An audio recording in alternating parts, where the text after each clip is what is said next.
All right, welcome everyone to today's coffee and Q&A.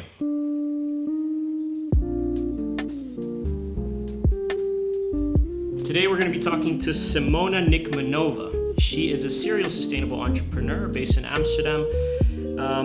She's currently involved in a pretty innovative startup called This is Circular, where they're trying to have an impact by reducing the waste in consumer products. So really excited to hear about that. Today we're going to listen to her story as a sustainable entrepreneur, if that's how she defines herself, we'll see. And we're going to hear a little bit about her business practices, her expertise on the field of impact measurement, and see what we can learn from that. So I'm going to give her a call, and let's listen in and see what we can learn.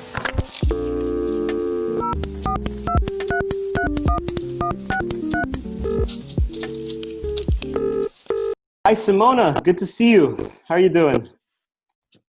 Hi there. I'm good. Thank you. How are you? I'm good. Thanks for joining us today. I know you're probably very busy today. I think you just came out of a meeting and joined us straight away. So thanks for making the time. As you know, I'm doing a series on sustainable entrepreneurship. And I would love to hear your story. I saw that you were working on something really innovative on LinkedIn.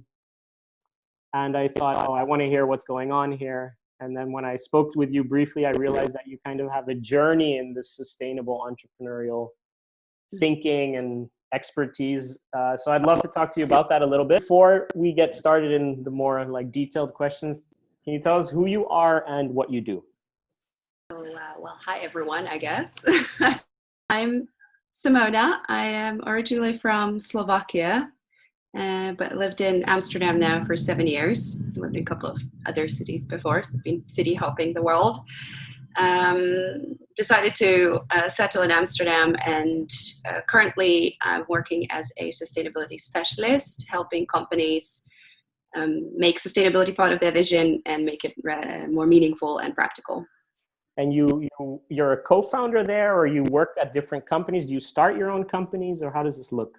Corona shook a lot of things up for me because I was quite known as an event organizer in Amsterdam. Okay. So I had my events agency for 5 years. I've been organizing all sorts of events, been more than 150 events the past 4 years.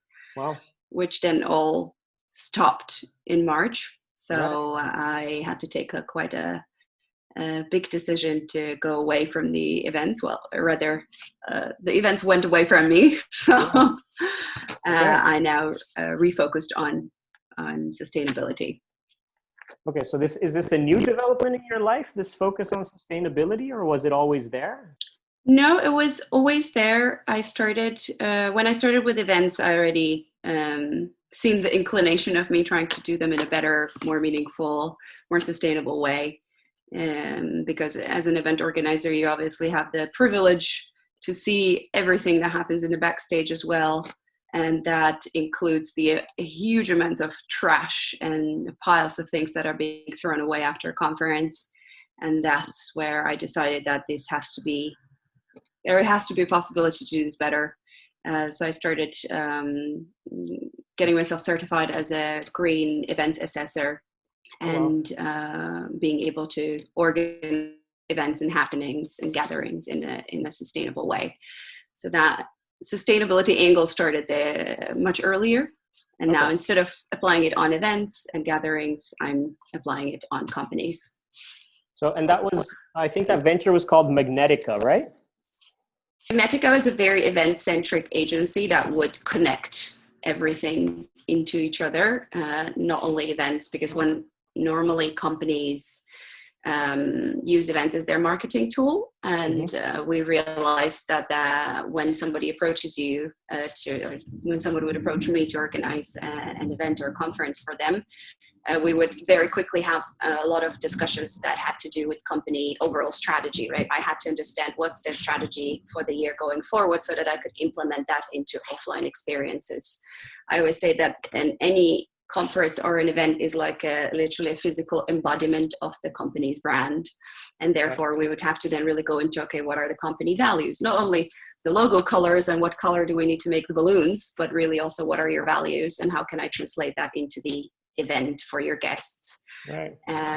So through that, Magnetica was born because we realized that you can have really meaningful and impactful conversations with the companies and be like, okay, instead of creating a swag bag full of flyers and pens and notebooks and business cards that most of the people actually throw away right after leaving the conference. So when you're cleaning up and breaking down the conference, you find a lot of those swag bags in the trash cans. Can we actually create a more meaningful or more sustainable giveaway, like seeds or like plants, for example, which we are giving away on certain conferences? So it really trickles down to the absolute details of the conference. Just if you're serving your drinks in plastic cups or in reusable, biodegradable cups, already that shows the values of the company. And so that's how Magnetica was formed, was really more like, yes, companies want events, but there is then the entire messaging, the entire vision, the entire values of that enterprise behind that. Oh, wow. So you went from kind of general events to then giving it this twist. Yeah. And, yeah. and how did the market respond to that? Like, did your clients like it, or were they sold, or how did that go? It really would depend, because there were more, I'd say, forward-thinking clients that were approaching us because they knew that we were creating these things, that they already went for the offering that we had. For example, modular stand building, right? So a lot of the companies at the conferences want to have a tailor-made stand, and that is just made for that one conference, and then it's being thrown away. Whereas if the entire topic or theme of the conference was wisdom and mindfulness, you don't really want to do that, you know? So then they would approach me because they knew that I had a green crew that was putting together modular stands that were then broken down and reused again at other conferences. So that was something that they wanted to be connected with. So that was one stream of clients that was rather educated and wanted that. And then there is another stream of clients through which I felt like I had to preach sometimes and explain why they should be doing this. Many times, obviously, was very dependent on the budgets, because unfortunately we're still in a phase where the sustainable solutions are more expensive than the throwaway one way use throwaway solutions. Interesting. So, okay, this is actually a nice connection point. Why do you as an individual not just then not take the sustainability angle? Why is that so important to you? If you saw, that the market is, maybe there's a more lucrative market in not taking the sustainability route, why did you choose that? Why is that important to you as an individual? I guess it really started when I've seen the massive amounts of trash that we're just throwing away. It just didn't feel right. I just couldn't, it just felt like I cannot be supporting this. So it was very much a feeling that came from the inside that just said that this goes against all my values. This is, I guess just like your parents tell you, don't throw away things on the ground. So eventually later it just feels wrong to do that.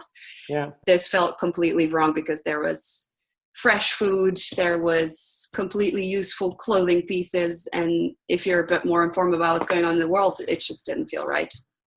That's an interesting point, right? Like this, I can totally relate to what you're saying, but I think the idea that you're more informed of what's going on in the world also has this catalyst effect that, okay, you've been throwing out all this trash at events, but now that you know where it goes, now that you know what it's doing to the world, I think it's turned a lot of people more towards the sustainability route. Would you agree with that? I do think so, that there's been quite a lot of organizations that we're creating this pressure and this discussion for decades. And I feel like now it's the time when a lot of people start listening to it. So it's not a new topic, but I think it's becoming a very urgent topic. And that's why more and more people are paying attention to it. Nice. So we're talking about sustainability, and you're definitely an entrepreneur. Would you call yourself a sustainable entrepreneur? And if I say that term, what does that mean to you? What would someone look like that's a sustainable entrepreneur? Yeah, I guess that's a hard one. So I've been thinking about it for a while, and I don't have a straightforward answer to this. So it's going to be more like an elaboration, or I'll try think loud with you about this one. Sure. Because I feel like on one hand, of course, you want to live up to everything that you're consulting your clients on doing, right? So if we're supposed to separate trash at the conference, or if we're supposed to, right now with with the current business, we're doing something else, we will touch upon that later, but we're really trying to prevent plastic waste in the circulation, then you should first and foremost start doing it at home, because it also just doesn't feel right that when you're doing it, you're getting paid to be telling it to other people, but actually come home and don't follow those rules. So that's one. But then on the other hand, it also becomes very quickly very overwhelming, because there's so many things that we need to change on our behavior. So What I guess becomes it was about overwhelming? the sustainability. The things that you have to change in your daily life. Right, yeah. Like if we're talking about plastic, we're talking about leather, we're talking about milk products and meat and traveling, and then suddenly you're just, I did find myself sitting paralyzed at home, being like, actually anything that I do is wrong, so where do I start? Right, yeah. And so for me, it was essential to just kind of take it one step at a time and be like, okay, I cannot become vegan and throw away everything that has leather in it and stop traveling and do all of these things at the same time. So it has to happen step by step. And I guess that's how eventually, I think your private life and your entrepreneurial life run one next to another, especially in sustainability. Somehow it feels like whatever changes are happening in your private life are somehow translating into the professional life as well. But for me, it has a lot to do with behavior change. So it's creating the behavior change that you want to see in the world, starting it with it yourself and realizing how hard it is. Wow, nicely put. I really like this idea that it starts with you as the individual, and then it has this spillover or this trickle-on effect. And it sounds like from the ventures that you've been busy with for the last 4 years or so, that's definitely happened with you, that you've kind of focused on this sustainability pathway. In all honesty, do you see it as a market opportunity, or do you see it as something that you really feel businesses should do? Or is it a mix of those two things? I think that's the only way forward, to be honest, because if businesses don't start thinking long-term, which also is part of sustainability, right? That's part of the word sustainable. Means sustainable business means that's not going to be profitable for 5 years, but it's going to be profitable for let's put it the Indian or way, the Native American way, 7 generations ahead of us. I think then we really need to start looking at what impact we're creating with our businesses, and down the supply chain line, all the way from where our resources are coming from, all the way to whether a factory, how it's affecting its surroundings. All of that actually affects the sustainability of a business / profitability of a business / longevity of a business. So for me, that's really just we're running out of resources. We all know that. So we can't build companies just saying, oh, maybe this is a good marketing strategy and this is going to sell our products better because we're going to put a green stamp on it. No, I think this is absolutely critical for any business to survive in the future. Interesting. So you're also saying that sustainability is broader than environmentalism. That's one thing. Two, that if by looking at your profit, or by looking at more sustainable practices, maybe to do with circular practices, which we'll get into in a bit, but the longevity of the impact as well, that these are things that are also commercially important, actually. That to do that means that the commercial health of your company will also thrive in the long run. Is that what you're saying? Yeah, I think that's something that I see as a biggest misconception right now when I'm approaching clients, talking to new clients, is that, sustainability, you guys just want money from us, it's going to cost us money now. And the discussion that I rather have is, it is an investment that will that will create more opportunities in the future, because it's not only the consciousness of the consumers is rising, so people are becoming more and more demanding in terms of, and they're also more curious, and there's lots of certifications and lots of ways to prove or check where a certain product is coming from, and more people are actually willing to go through the or put the effort into finding out. Yeah, I think it's that. So you want to attract those clients, consumers to your brand, to your company, as well as it's just the scarcity of the resources. So we really need to be thinking ahead. Nice. Speaking of scarcity of resources, I think that's a nice link to the startup that you're working on now, because you had this event company, Magnetica, and then that's, like you just told us, it's kind of not gone well because of Corona, which is actually really nice and honest to hear as well, that, you know, things change in the environment, and sometimes as an entrepreneur, you can get screwed by something that you have no control over. But now what's so awesome is that you've just jumped straight into another venture. Can you tell us a little bit about the venture? Yeah, so currently I work as the head of sustainability and partnerships at This is Circular. It's a young startup. I started this March, and I joined it this May, so it's very fresh. Wow. And This is Circular. Is a service that provides home care and beauty care products, as well as hand sanitizers in sustainable packaging, or circular packaging, delivered directly to your home. So what we're trying to do is that you can purchase all your essentials, all the essential products that everyone's buying, like shampoo, conditioner, hand wash, dishwashing liquid, etc., and cleaning products, bathroom cleaners, glass cleaners, all that stuff, as well as hand sanitizers, where we see a huge spike in, obviously, buying hand sanitizers, but then without the single-use plastic packaging, because most of this is indeed always bought like you're in just a single-use plastic bottles. Okay, and how does this work? What can you explain how the sustainable packaging element works? So we are currently offering these products in aluminium bottles. I'll actually show you some because I'm in the office, so I'll grab some to show you. Nice. These are our products. So this is, for example, the glass cleaner.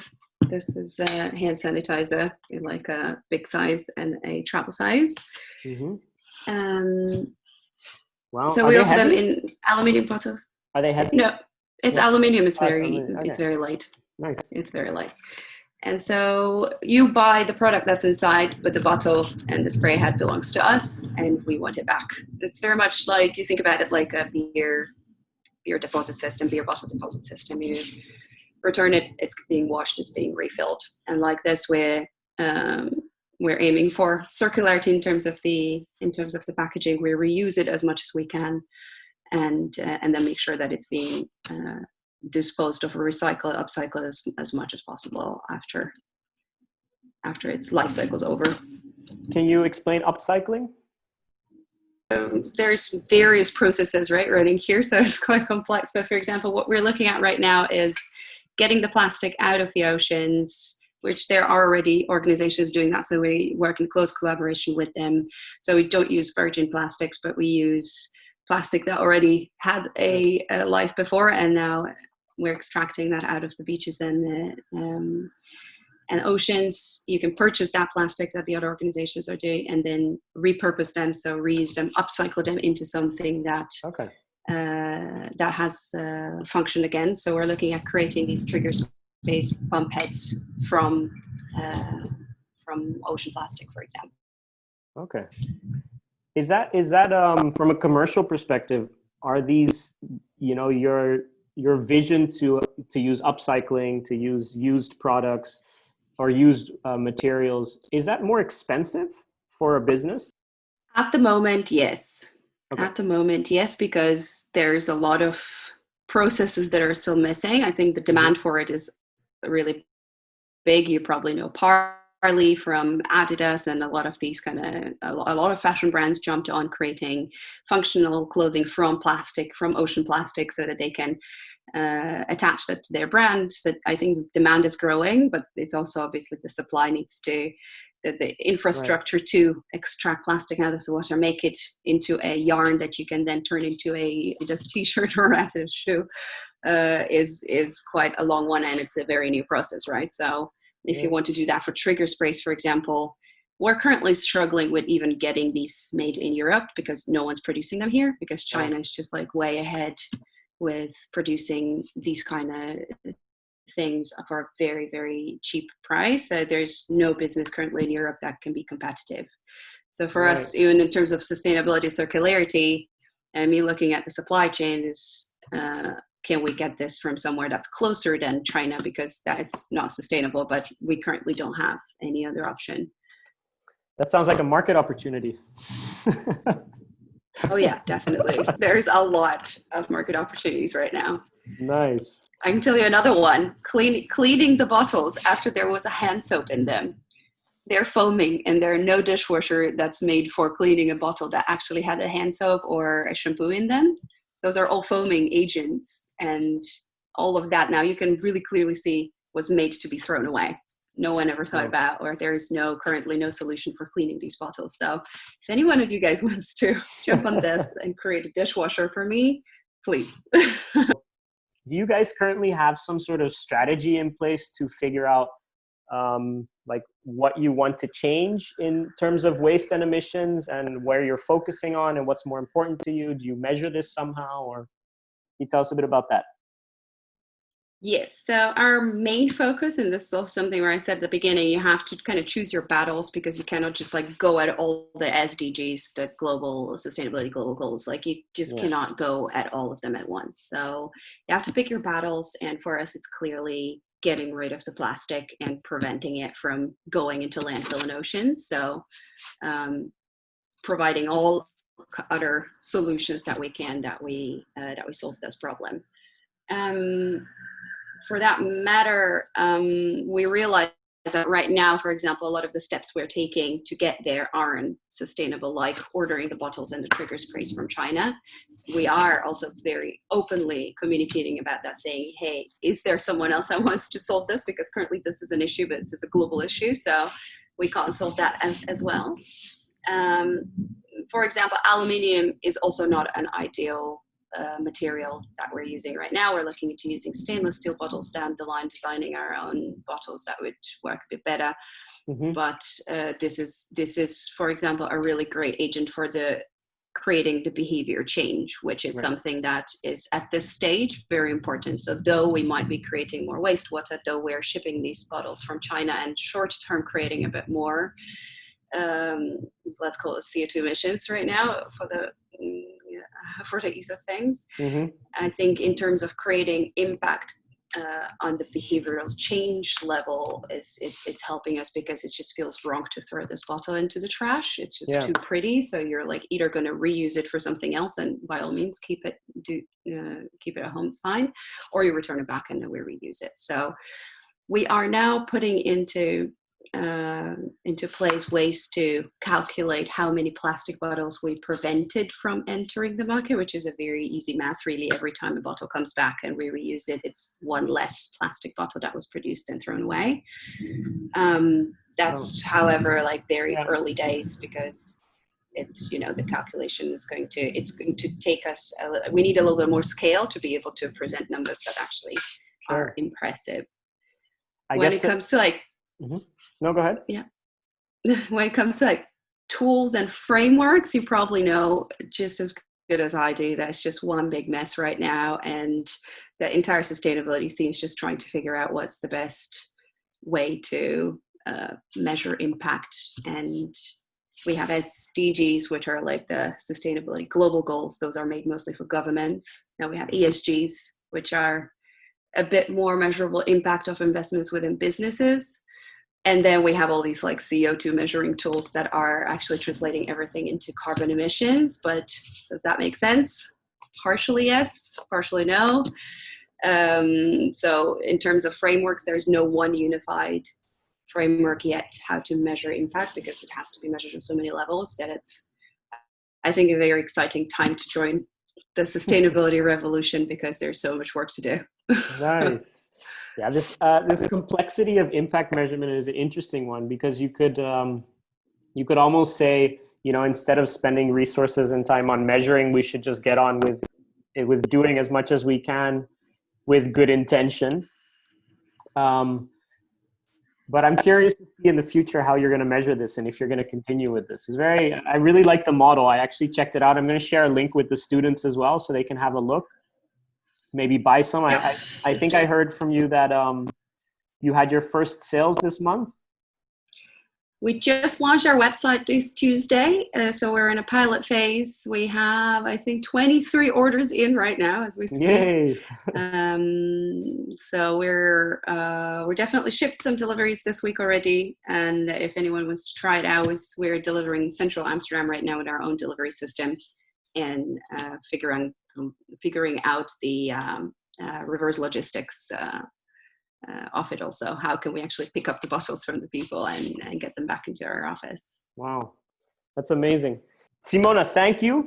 I think, you shared so much with us. I mean, I wrote down a whole bunch of things. I think some things that stood out for me a lot were, it starts with you, right? So you as an individual is a very important thing. I think that's a really nice way to look at it, and a nice thing to reflect on. It can be a bit overwhelming, everything that's going on, and you need to pick your battles a little bit, and maybe pick some SDGs that you're passionate about or that seem to present themselves as an opportunity.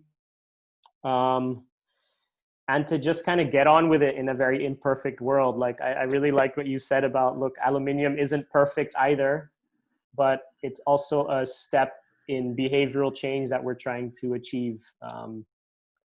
So I guess as a sustainable entrepreneur, if I'm allowed to call you that, it's a little bit about just trying and just keep on trying to be more sustainable in different ways, and not worry too much about getting it perfect. Yes, not the perfection, but I do like to make things measurable, because I think a lot of people have done a lot of harm while having good intentions. Right. And so actually having a consensus on the impact measurement and some frameworks that will all agree that this is the way to do it, I think is something that's very important for like the entire community to agree on and start using going forward. So it has to be measurable, and you have to also, there have to be responsibilities, and there have to be consequences, and there have to be deadlines. Otherwise things just don't get done. Cool. Okay. Any last tips and tricks for student entrepreneurs that want to engage in sustainability? I'd say I'd go back to our original point that you said, that sustainability isn't just environment. Do have a look at the sustainable, the global goals from United Nations. That gives you a very good idea about what everything else is sustainability. It's diversity, it's gender equality, it's stopping global poverty. There's so many other factors that play into what is sustainable. It's not just the Greenpeace environmental agenda. There's so much more to it. So, and really, I guess, as you asked me, like what made me go this way, it's just that inner feeling. So see which topic that comes up, because there's so much work to be done, and it's not going to be always easy. So I guess that inner fire and that inner passion will make you continue even during the hard days. Nice. Thanks so much, Simona. I really appreciate this. I think there's so many lessons learned. So I'm going to share this with students, and hopefully they can... and also share, my contact details if anyone has any questions, wants to, have a chat or just anything. I'm happy to connect. So look me up on LinkedIn. Yep. I'll share your link and have a look at our website. Yeah. Well, the pilot is still on, so we have a discount code on our website. Okay, cool. Oh, so nice. if you want to order with 30% discount, go ahead. You're very welcome. Oh, cool. I'll send that to the students as well. Perfect. Thanks, and take care, and maybe see you soon. Bye. Yeah.